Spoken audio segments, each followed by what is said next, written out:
Welcome, welcome, my fabulous fempreneurs. I am excited to have you here with me today as we talk with our next guest about all things finance. She is an expert in financial management, wealth management, and also insurance. She's worked in the field, guys. And again, get your pencil and paper ready, but also have your mind wide open because she has an international experience that she brings to the table to us. And we're going to dig deep and talk all things about you and your money. So, welcome my guest today, Sandi Saksena. Welcome, welcome, Sandy. Thank you very much for having me. It's a pleasure to be on your show.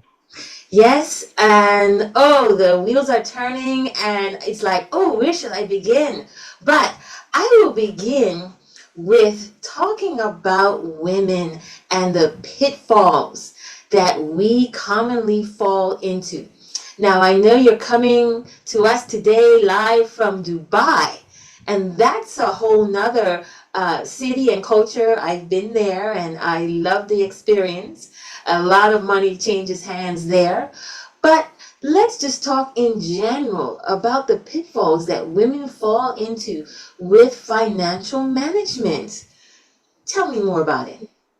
Okay, so I've been in the business for the last 27 years. And Mm. believe you me, I've dealt with all kinds of nationalities, personalities, women from different walks of life, different ages, different stages in their life. And you know what? I've come to the conclusion that no matter which nationality or, as I said, age, stage, whatever, there's some things in common. And when I approach women talking about personal financial planning, I get these excuses. The excuses, right? Money is too complicated for me to handle. If I take risks, I lose everything. I don't know enough. If I am very pushy, for example, in the situation of asking for a raise or, renegotiating your contract or whatever, it's like if I'm too pushy, uh, I won't get what I want, and most probably I would lose my job. And the funniest one is if I do something, supposing I lose it all, I don't want to take a risk. And then the final one was I'm going to wait for that knight in shining armor. It could be the fancy car or whatever else. It's going to come and sweep me off my feet. And, I live in the lap of luxury. I won't have to worry about anything. I'm just waiting for that. Oh, So wow. that's what I have to deal with over here. Right? So it is funny, but what I meet a lot of these ladies later on, it's like I feel bad Mm. because obviously they haven't done much. Now, the interesting thing that I'd like to share with our audience is Dubai attracts, or the UAE attracts, hundreds of people, thousands of people come here wanting to make it big, wanting to succeed, wanting to earn a lot of money and whatever else. And we have over 100 nationalities that are in the UAE. It's a small place, but we have over 100 nationalities. So we have women from all different parts of the world, different walks of life, from the very highly educated, the university professors and the doctors and all those top people, to the people who are the waitresses, the maids. So we have the whole spectrum. But everybody comes with one objective, right? To make money, to have a better quality of life, to be able to buy the things that you want, perhaps buy things for your parents or whatever it is, educate yourself further. But somehow, when they come here, they seem to get a little off track because of the incentives to spend money. Now, I believe you've been to the UAE, right? Yes. And I'm sure you must be totally in awe of all these wonderful places where even if you are not deciding to spend any money, you do end up spending money, right? Oh, yes, Yeah. definitely. So those are the various things. And because we have so many different nationalities, a lot of times women, are not too aware of what are the rights that they have in this country, what are the laws in this country, and how does it affect them in a positive or negative manner, especially when it comes to money. Okay? So we live in a very international atmosphere because whatever we do, as I said, I do financial planning. All our planning, all the things that we do, all the products that we have are mostly international products. So if you leave the UAE after you started, for example, a retirement plan or an education plan for your child or a life insurance plan for which you're paying premiums, if you move out of the country, you are able to continue paying the premiums so that your plan will continue and for example, your insurance policy will remain valid. So, what I'm hearing you saying is planning is key, and that Absolutely. over all the generations and cultures and nationality, one thing is very common among women is keeping your eyes wide shut when it comes to money. Like just working hard, putting your head down, doing what the culture or society has told you to Yeah. do, and hoping for the best. Yeah, that's the word hope. And hope is one of it only leads to despair. Mm, I. So there's one thing that I always talk about when I'm doing my uh, presentations. One is called your habits. You're in the habit of doing this, the habit of doing that. And the other one is your attitude. So Mm. I call it habitude. Attitude, okay. Yeah. Yeah.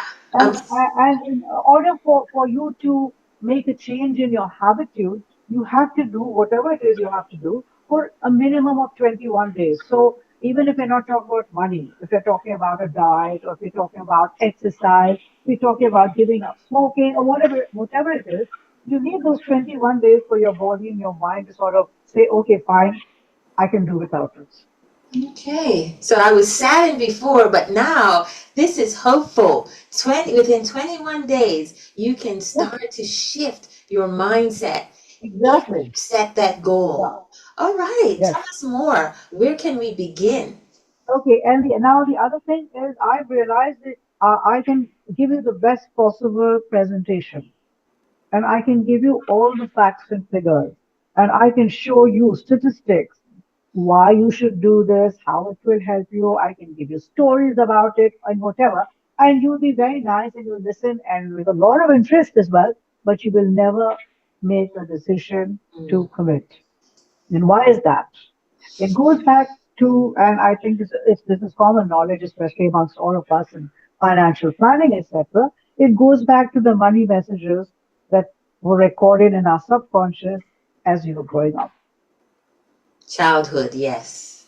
right? So now, if we become aware of that, can we change it? And the answer is yes, because we are in control of our life. If we don't want to control our life, it's another matter.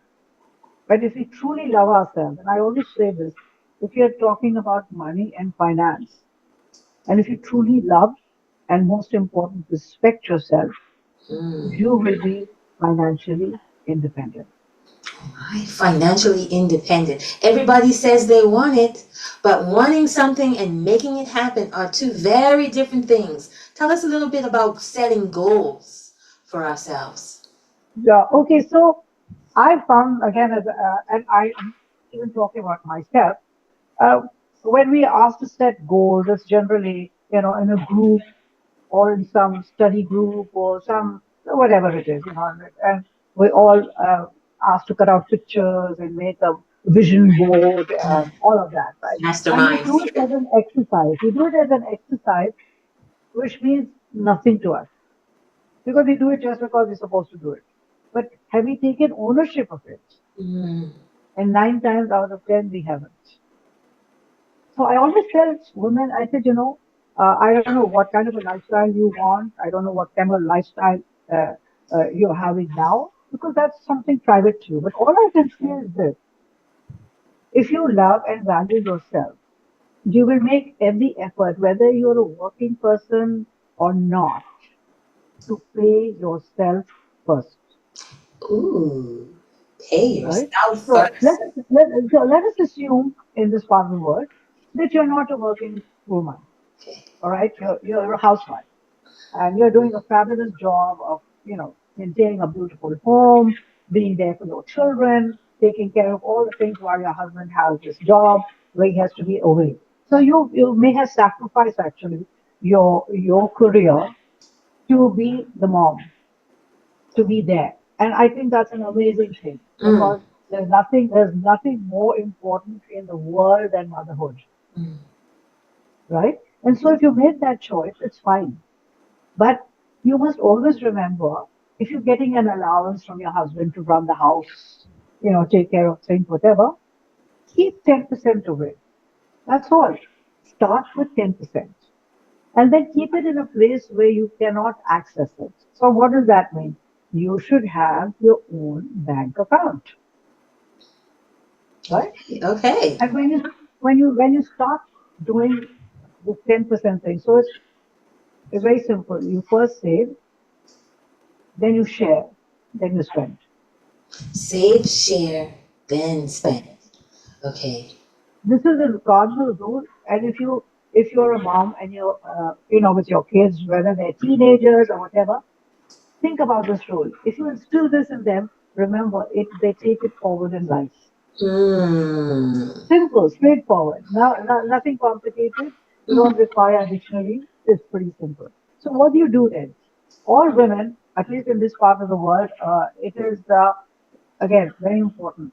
If you are not a working person, it's difficult to have your own bank account. So if you are a housewife, then you will have to have a bank account which is sponsored by your husband. Okay. And how does that work in So UAE? Can you tell me if is it different there or other countries with women having bank accounts? How? So bank account, okay. So over here, as I said, if you're not a working person, it's not necessary to have a bank account. However, if you're a working person, Mhm. or if you're an entrepreneur who's got their own small little company, you could be, for example, a social media influencer, or a person who just does, events or something small where you're the only person, but you have a license. You have to have a license, yeah. Okay, then it is mandatory for you to have a bank account, right? And so all your earnings, your commissions, whatever you're getting goes into that bank account. So when I'm recommending financial planning, all I'm saying to them is if you keep the principle, pay yourself first. Mhm. And let's assume you don't get a regular amount every month. Sometimes a huge amount comes, sometimes there's a trickle of money coming in, whatever. So you have an idea how much you have to spend for your house rent and living expenses, and you also have a little bit of discretionary income. At the beginning of the month, if you start a systematic investment plan, which in our terms over here is not even expensive, it's $150 a month. That's it, $150. Anybody can afford that. It's 1 week in a mall, right? And if you put that away and it starts to grow and it's invested in something, then you don't even feel the pinch. But a lot of people say, I'm going to be very disciplined. I'm going to deprive myself. I'm going to be very careful where I spend my money. I'm not going to do this. At the end of 2 weeks, you'll be a miserable woman. Yeah. Did you say something about 1 week in a mall or 1 week in a? Yeah, okay, so I'll tell you. I'm talking about the UAE, right? So Okay. I go to a mall. I don't want to buy anything. I said I don't want to purchase any clothes, perfumes, supermarket, or anything. I'm just going to the mall because I want to change. I will spend at least $150 Mm, because I'm going to sit in a restaurant. mm-hmm. I'm going to have a snack. I'm going to have a coffee. I'm going to drink water. And then I may be bored and I'll say, okay, I'll go to some amusement park center. Everything's in the mall, right? I'll spend another 150 dirhams there. And then I tell myself, you know what? I deserve it, Mm. right? And then a lot of times people have business meetings in a mall. And then you end up paying for Starbucks or Costa or, any other coffee. Oh, that's money going. Can't you have a meeting somewhere else? Yeah, yeah. So I like what Again, you if said. you're smart, if you're smart, you can number one, choose a more reasonable place to, Hmm. and you can also have a little bit of discipline in what you order. Okay. So this constantly trying to tell yourself, justify that, it's only this time, it's only this time, that this time becomes every time. All right. So I understand what you're saying.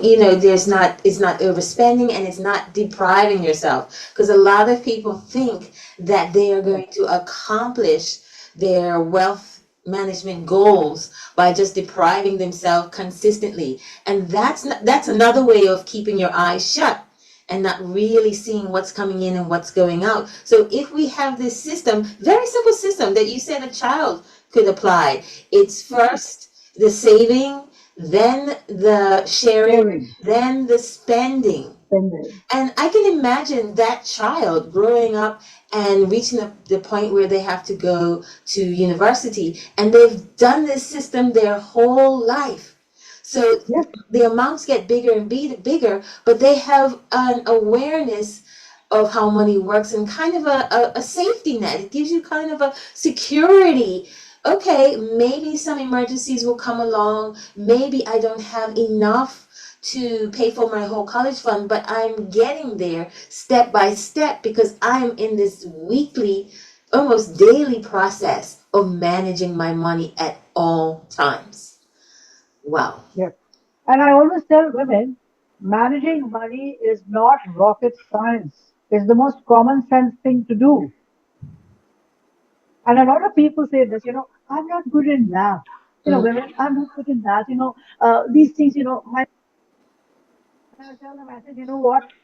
I'll take you to a mall and there's a sale on. And I guarantee you won't even have to take out your calculator, on your phone. You'll know exactly how much 25% off means, right? Interesting. Interesting. You did So cut I think, out. You did cut out. Your sound cut out just a little bit there. Um, is it better now? yeah, it's working again.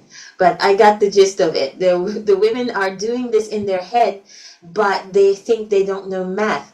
And I wanted to talk about the cookie jar syndrome, so to speak. We have seen, generations of women um, all over the world who save money by putting it in that cookie jar for a rainy day. And then someone or something else comes along and takes all of the cookie jars. There's an emergency in the family, and then all of that goes away, and she hasn't paid herself at all. She's lived minimally, and now she's back to zero. So it's great for the family member or person that needed that fund, but she's not providing herself with financial security by doing it that way. What do you have to say for her? So, yes, it's nice to have an emergency fund, that emergency safety net. But your safety net should be insurance. The other safety net should be a savings account. No, no hiding money under the mattress and in a jar. Because the most important thing we have to remember is the more difficult it is for you to take out the money, the more you'll save. Mm. Okay? And people have to, you have to learn how to say no. Yes. How hard is it for women to Because say no? yes, you're called all kinds of names. You're Mm. called unfeeling, you're called the B word, you're called all of those things, like you're not caring for us. Okay, I'm not caring, fine. Will you care for me if I'm in problems? Mm-hmm. Or will you give me an excuse and say, you know what, you had it and I don't have it, so obviously I can't care for you. That doesn't make any sense at all. So my sincere advice to all women is you have to take care of yourself first. Everybody else comes behind you. Your spouse, your parents. Your spouse, your friends, your parents. Yeah. Okay? And this thing about living with so and so and everything, I'm sorry, you have to have some kind of a legal arrangement. Mm. Okay, no joint accounts, no I will spend for this and you will spend. No, no, no understanding. Written, signed. Ooh, that's a big one. Having it in writing, not playing Yeah, around. Yeah. yeah. So don't stop trying to be so good and accepted and loving and all of that. Okay, no. First, get all the stuff done, then you can be loving and whatever else you want. Having boundaries. Totally. Yeah, yeah. That can be, I can imagine, very difficult for women to hear. But let's just take a breath into that. Ladies, you need boundaries. Or what happens if you don't set boundaries for your family and friends who want to, maybe they don't realize they're doing it, but they can take advantage or manipulate you into spending for them. What Totally. happens? Yeah. Absolutely. Can you hear me? Yeah, I hear you a lot better now. Okay, good. So what I always say is this: a lot of people think about, the world is changing. What it was when I got married. And by the way, I'm going to be married 50 years next year. Congratulations. Hmm. Yes, my husband is so happy. He can't hear me. Anyway, so all I'm saying is this: we're in a new world. We're in a new generation where things are moving very fast, and women must wake up to looking after themselves. And when I say looking after themselves, I mean to be financially independent, their own savings, their own investments, their own insurance, and more important, they must have proper legal documents in place. If you're a partner in a company, make sure that your partnership agreement is drawn up by a qualified lawyer. The internet is not a lawyer, Mm, right? People go to law school and spend years studying the law. So give them the respect that is due to them because they know what they're talking about. okay.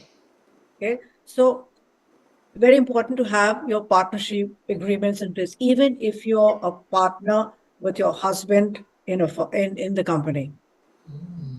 Okay, Mm, very important. Why? Because if something should happen to either of you, and I'm not talking divorce, if either of you passes away, or if either of you is incapacitated because of an illness or an accident, and you do not have that legal structure in place, you are going to be, excuse my language, up shit creek without a paddle. mhm. Yeah, yeah. Yeah? So that's one. The other thing that you must have is a will. Mm, Even if it is a one pager, you must have a will. okay. Yeah. You must have assets, which could be joint or several, but then you have to make sure that they're legally, if one partner is not there, the other partner has complete right. So when you're doing financial planning, when you're looking to see how to organize or reorganize yourself after listening to our wonderful conversation, Mhm. the first thing you should do is contact a lawyer. Understand what is required, educate yourself.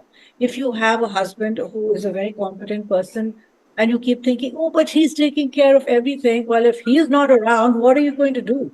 Mm, You cannot behave in an ignorant manner and then not know what to do, because he could have made a lot of arrangements for you, but if you don't know about it, you're not aware of it, how is it going to help you?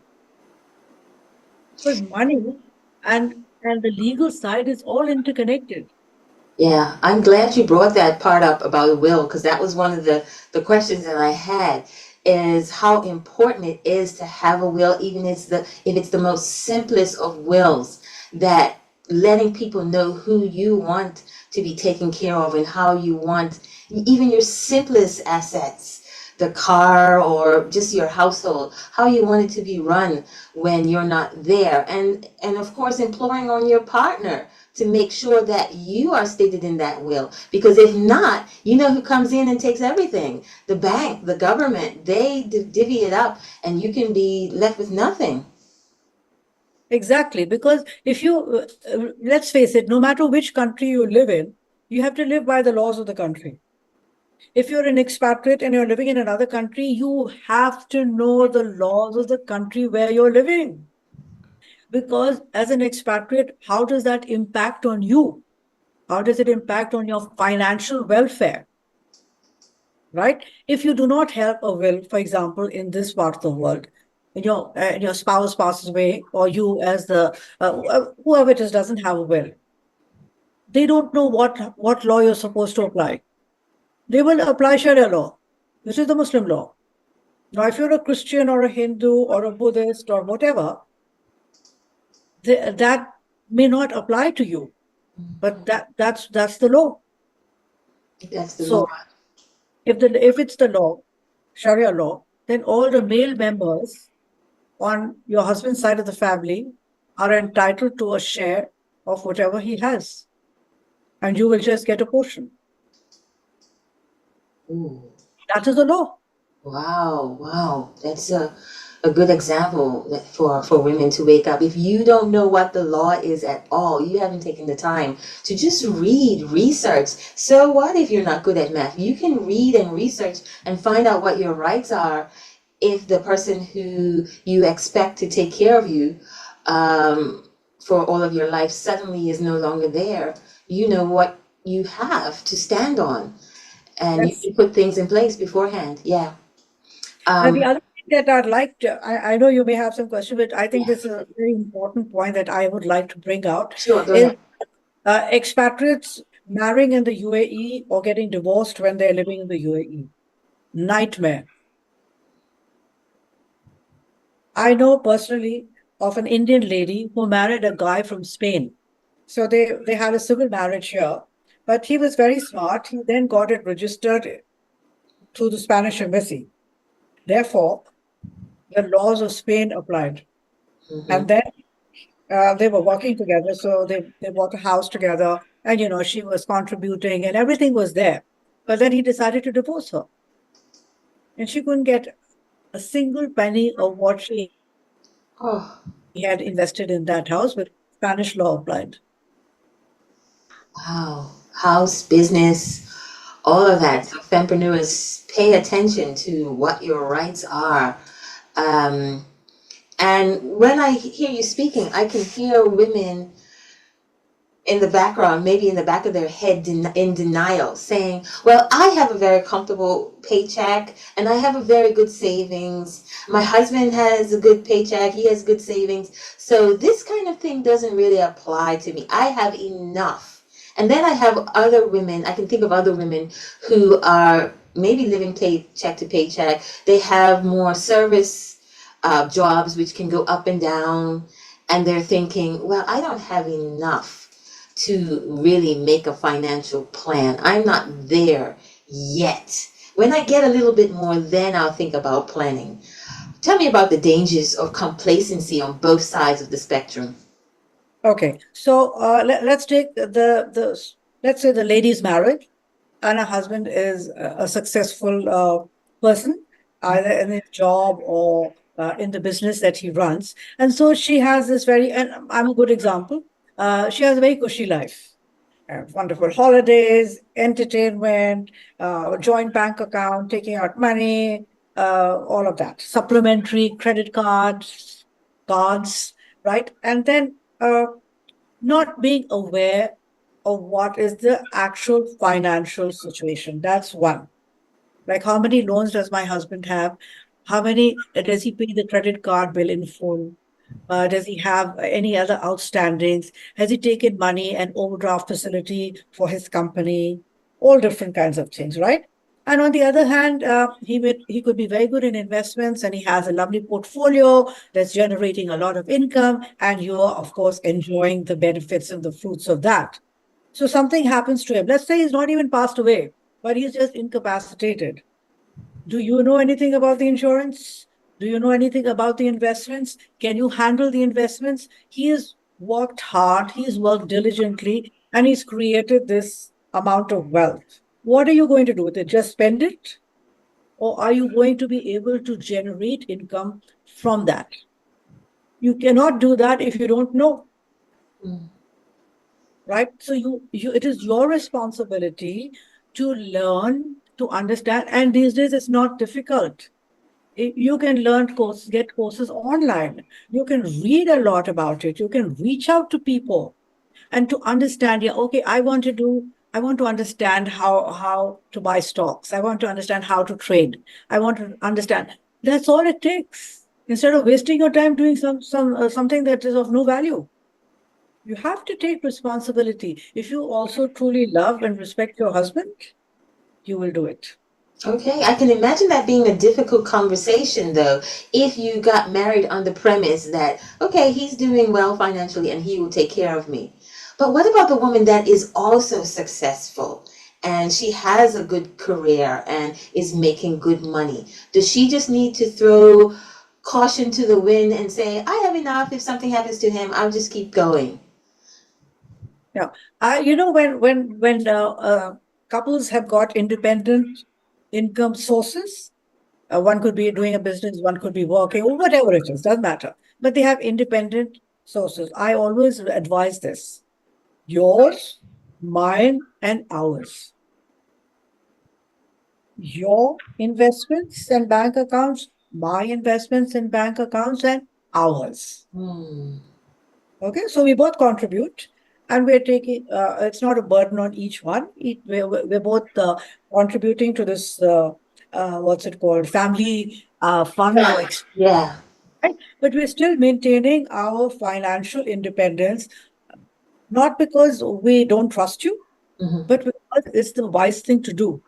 Right. Right. Total transparency. Yeah. So, for example, if you're running businesses and if everything is interconnected, right?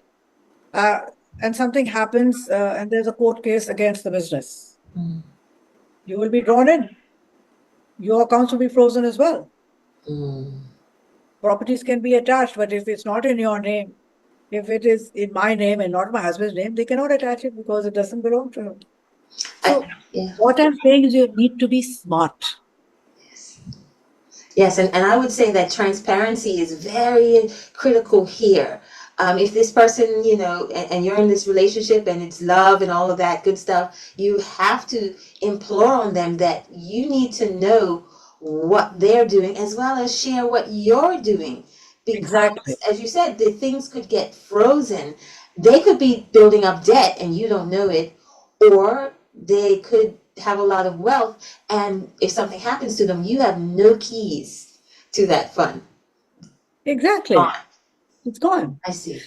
So I think if you're a single woman and you choose to remain single, it's always your choice. So perhaps you were married and now you're a single person.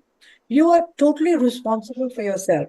And the other statistic, which is quite disturbing, and I don't know whether it would apply to people, for example, in the US or in the Western countries, but in this part of the world, it works like this. Generally, women outlive men, Hmm. right? So if you're in the same age group, you will outlive your spouse if you're married by at least 7 to 10 years. And if you marry a person older than you, then that could be a longer time in widowhood, unless, of course, you decide to marry again. The other thing that happens is it is incumbent mostly on the wife to take a back seat if when the babies come, and so she loses out on her career opportunities, on her seniority, on a lot of skills because she's decided to take a backseat. The other thing that happens is when parents grow old, and I'm not talking about the US, I'm talking about this part of the world. When parents grow old, there are no such things as, old people's homes and things. So it becomes incumbent on the daughter sometimes, mostly the female or the daughter in law, Hmm. to look after the older folk, Yeah. right? And that could continue for years. So it becomes psychologically, it's not a good thing. She could suffer from depression. She doesn't have enough time for herself. She's exhausted, right? There's so many things that happen to her, but she still has to keep going.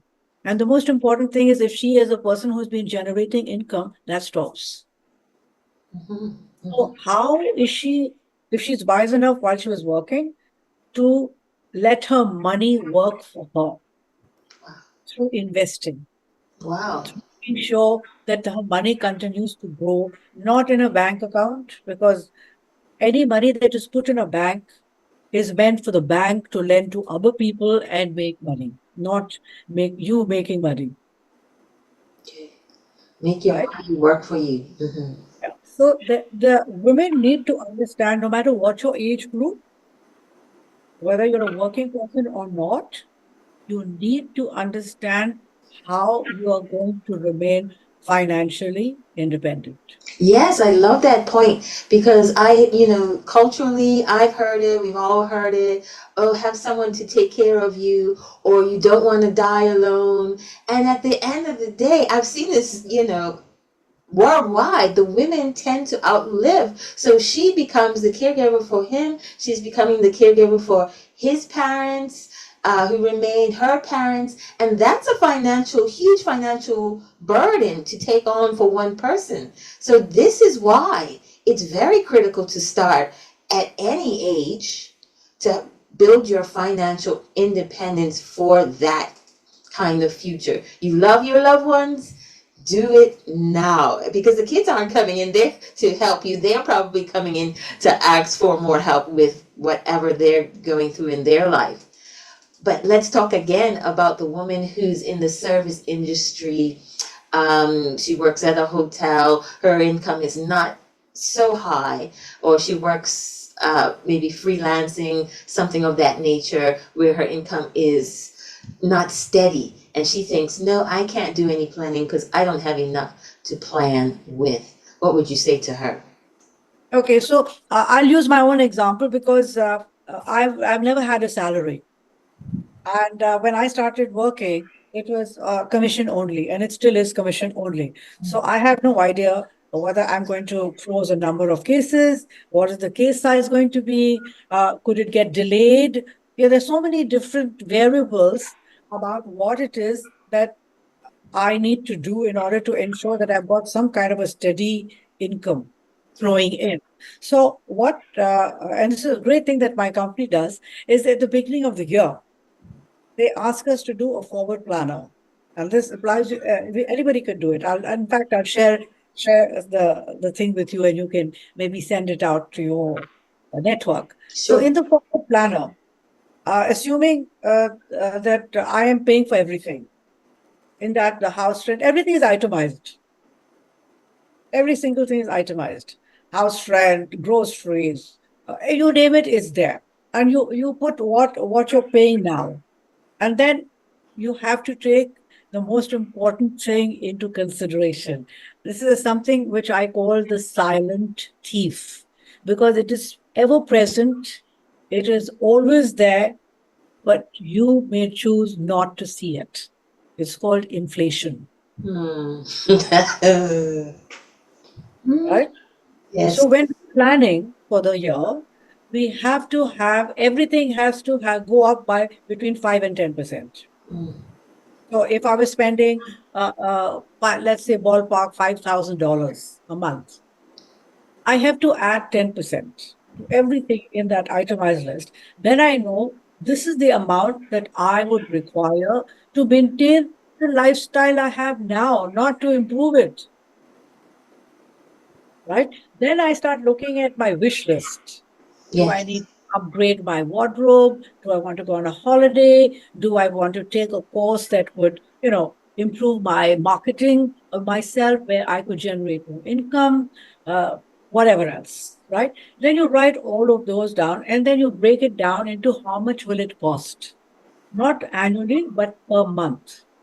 And at the end of that, you will get a ballpark figure, including inflation. What is it that I need to do to generate this amount of money every month? And then you start figuring out what you need to do. Do you Okay. need to cut down? Do you need to cut down your expenses? Do you have the opportunity of freelancing and doing a little more? If you're in the sales, or you're like me, depending on this thing, what kind of a client profile should I be pursuing? So maybe I could get slightly bigger cases. So where do I look? Do I look at my network and I see, okay, my network is my net worth. right? So, are the people in my network serving me? If they're not serving me, get rid of them. Mm. So, very simple thing. Nowadays, everything's on this, right? Mm-hmm.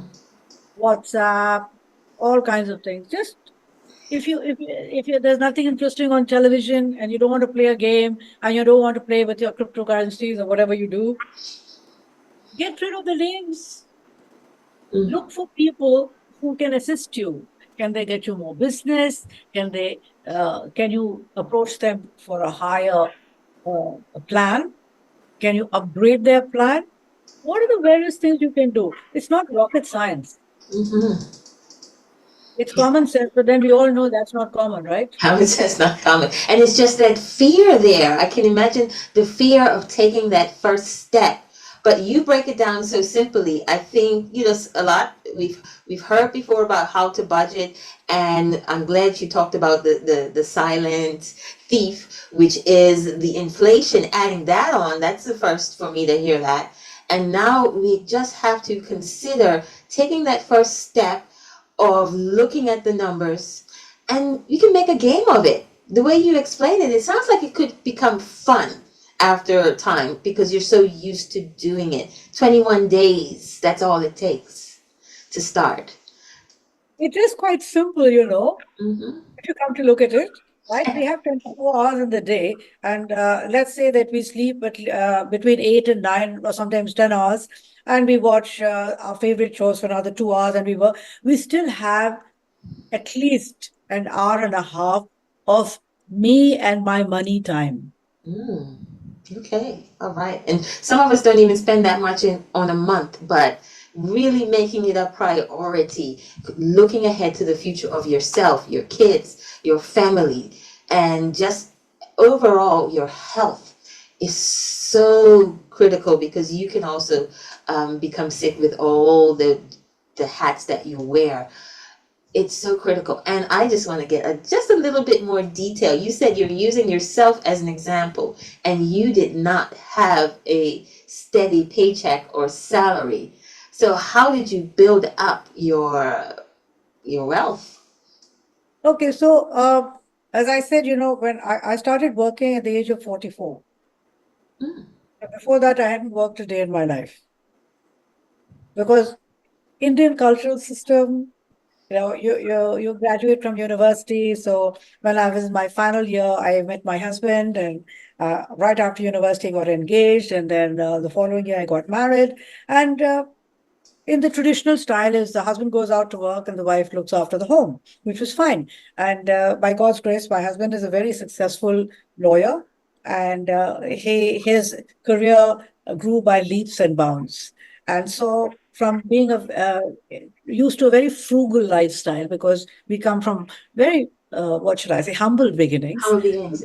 Yeah, so we were always careful, and then that sort of gave way to, oh, we could spend a little more. We still have that, oh, let's do a little more.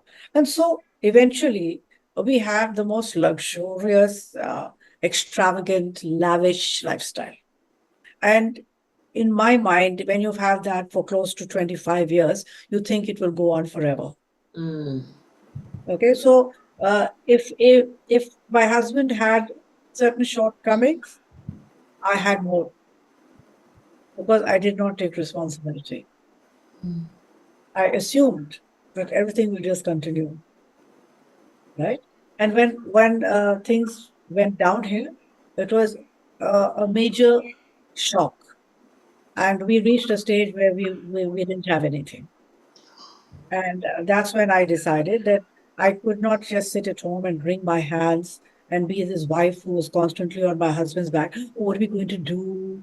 Did you find something? How are we going to manage? I can't do this." You just have to stop that nonsense, wallowing in self-pity and pretending to be stressed out and all of that. You've got to take responsibility. And so I decided that I was going to get a job, but I couldn't write a CV. Nothing to write. mm. And when you were growing up, I went to university in India. Even typing was not considered a good thing to do. Only certain level of people did typing. So I couldn't even type.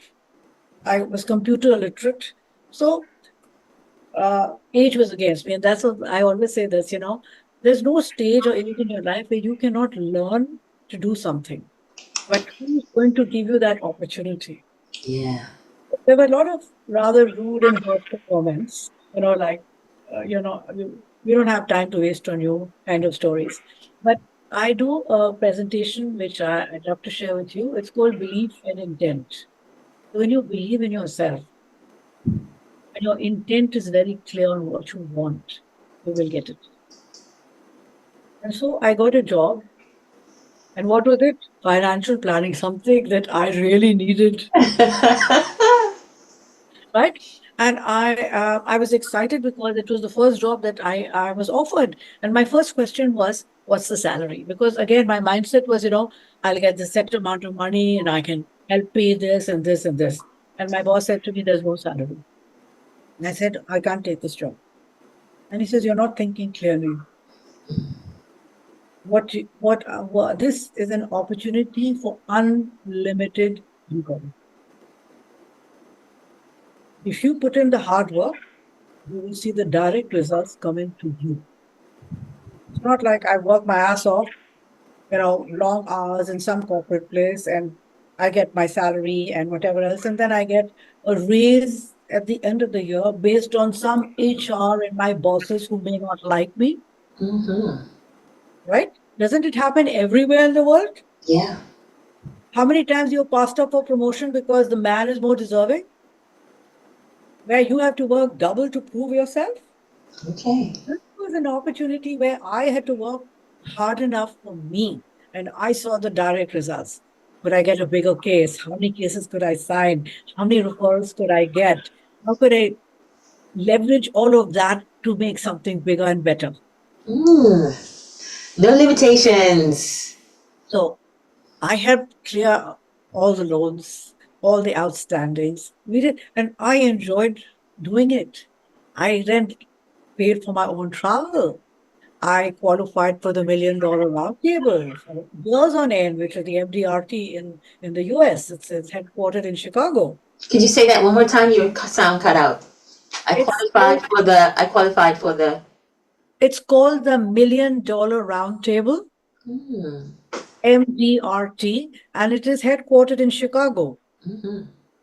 And anybody who's in the financial planning industry, insurance, investments, all of that, from all over the world, need to qualify in order to be invited to be a member. So I've been to about 6 different cities in the US as part of MDRT. Mm, mm-hmm. Okay. That is a brilliant So and what inspiring. happened is this was my time of discovering who I am. Mm, And that can be such a big booster for every single woman, right? yes, very inspiring. So that's what I tell people. You have absolutely no idea of your potential unless your back is to the wall, and then your true essence comes out. Oh, right. That is inspiring for someone, as I said, who's just had the bare minimum of income and someone who's got the cushy job. Really, really finding out who you are, your essence, by digging deep and taking not so much of a risk, but taking a leap, believing in yourself. It all started with you believing in yourself that you could make something happen. And now you've gained a diamond that no one could ever take away from you. Yes, that you see, the other thing that I would like to mention to all ladies is sometimes there are a lot of things that hold us back, Mm. emotional, mental things that hold us back. And although we are trying to move forward, we're held back. And it's called the bungee cord. Hmm. Cut the bungee cord. Because if you've been bungee jumping, you can go like 200, 300, 500 feet, and then you're pulled Pull back, right? back. Right. Yeah. So that is, you cut the bungee cord. Wow. Thank you, Sandy, for this honor of coming here and just inspiring us women to take the next step to financial freedom. It's all within us. And Absolutely. yes, you are a powerhouse. Thank you so much for joining me today.